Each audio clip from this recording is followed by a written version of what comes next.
This video is brought to you by my new book, Cryptid and Other Stories of the Bizarre and Terrifying. If you're looking for something to give you some nightmares before bed, then feel free to check out the links in the description.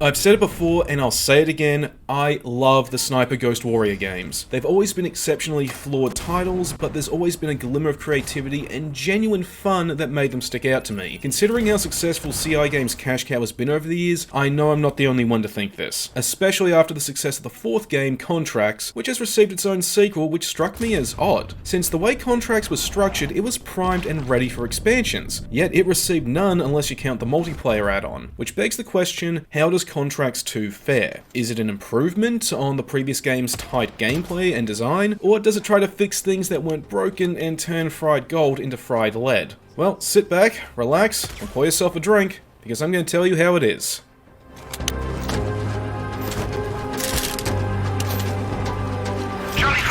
The story isn't anything special, yet it still manages to be enjoyable and I dare say even nostalgic. The best way I can describe it is that it's a nice little throwback to the military shooters of the 2000s, back when the Modern Warfare trilogy dominated the shooter genre. Here we play as a contracted sniper called Raven. We've been sent to the Middle Eastern country of Kuwait to destabilize a dictatorial regime so fair elections can take place. Simple and to the point. But what made it stick out to me was a subversive twist that a typical Call of Duty fan would never see coming, and I'm not talking a Kevin Smith style one. This is one that makes sense and gives the events a sense of realism, where our actions have an unintended consequence. So we have to go back in and rush to try and fix everything, but then again, you know that's not really going to happen in the long run. It's one of a handful of creative sparks that really helps set this game apart from its predecessor.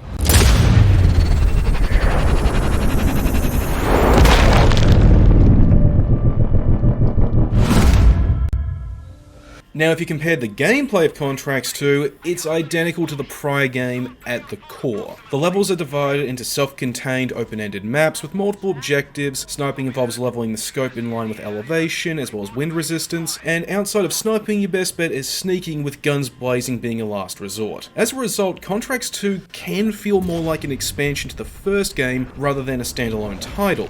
But it does experiment with some new ideas and remixes some older ones enough to justify its existence. For one, levels fall into two categories. They're either long-range contracts or classic ones. The long-range ones have an emphasis on taking out targets at a far distance, where sneaking up close is not an option and your target isn't guaranteed to be outside. So you have to strategically take out objects or individuals to lure them into the open. This ties into another new idea, puzzle shooting, where in order for an objective to be completed, the target has to be shot a certain way, or you need to figure out how to create the ideal conditions. This is great and a really creative way of taking tried and tested mechanics and applying them in unique ways, while the classic contracts are more in line with how the previous game played. Difference here is that there's usually only one target in those, and the majority of the objectives revolve around skulking about and stealing something or destroying something. Together, these mission types provide great variety and stop the game from getting stale from beginning to end. I have money! I can pay you whatever you want! Money won't get you out of this.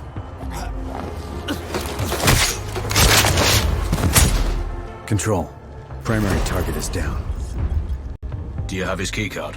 It also should be said that the sniping in this game is still satisfying and absolute balls of fun to trigger off the kill cam and watch a soldier's brains become confetti. More so than before, thanks to some improved visual fidelity. I can't pinpoint exactly how, but CI Games really put the CryEngine to work here, creating one of the prettiest looking games I've seen that's had a color direction inspired by the Dirt spectrum. Really, they did a great job here. It's also comparatively more stable to the prior game. During my time with it, I only ever encountered one glitch where I clipped inside a machine and couldn't get out, and the game did crash on me, but thankfully only two separate times. There wasn't anything like texture pop-in, T-posing juggernauts, frame rate hiccups, or really anything at all that was detrimental added through updates. Rather instead, Contracts 2's biggest problems came with it right out of the box. The first being the enemy AI. They're not stupid, but rather they're too aggressive. They can figure out where you are way easier than before, and they are very quick to man the mortar strikes. And not to mention, on the long range contracts, these guys with no formal sniper training, they can still manage to shoot you from more than 1,000 kilometers away. What the hell? This means that if you're going for a stealth run and make just one mistake, then bam! You've triggered a domino effect of things just going tits up, and you're left better off just reloading a save and trying again. The other problem is the game is aggressively monetized. This game doesn't have multiplayer yet CI Games front-loaded its launch with weapon skins to buy as DLC, and the whole thing just can't help but smell of greed. Especially since the prior Contracts game did ship with DLC, but half of it was free, and the half that wasn't was considerably more reasonably priced. At the back of the temple excavations, in a room that old Kova uses. The only other thing to bring up about this game was a sudden development that happened when I sat down and actually started writing this review, and that was the release of a free expansion for everyone, called Butcher's Banquet. This continues on from the twist in the story, giving the player an all-new map to explore with its own classic contracts.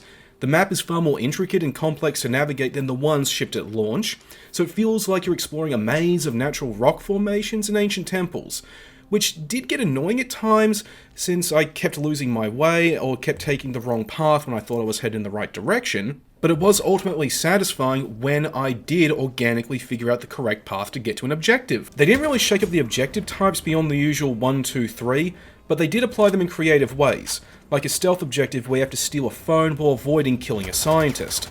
The fact that this came out for free in an update rather than being thrown onto the Steam page with all those cosmetics almost makes up for the DLC front-loading at launch.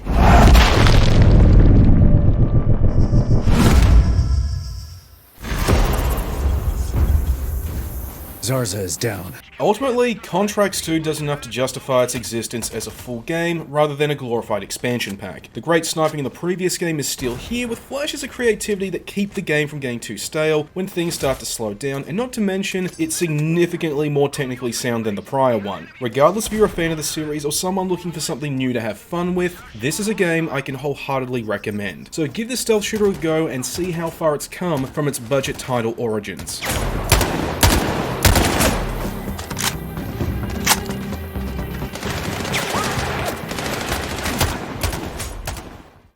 Well, you certainly are a sharpshooter, aren't you? You know good quality content, and when you see it, you clicked on it. And if you really liked the video, then please feel free to also hit the like and subscribe buttons and help me out in the algorithm. I would really appreciate that. Now, for the next gaming video, I'm going to be doing a showcase looking at some games that have been in my backlog for some time that I really just need to help clear out. These are all games that are distinct from one another and have nothing in common other than they've just been sitting in my Steam library collecting dust. I also am planning to eventually get back into the rhythm of doing regular movie reviews again. No ETA on that though, unfortunately, but do expect it to happen at some point. I've got all that and more coming up, so please stick around.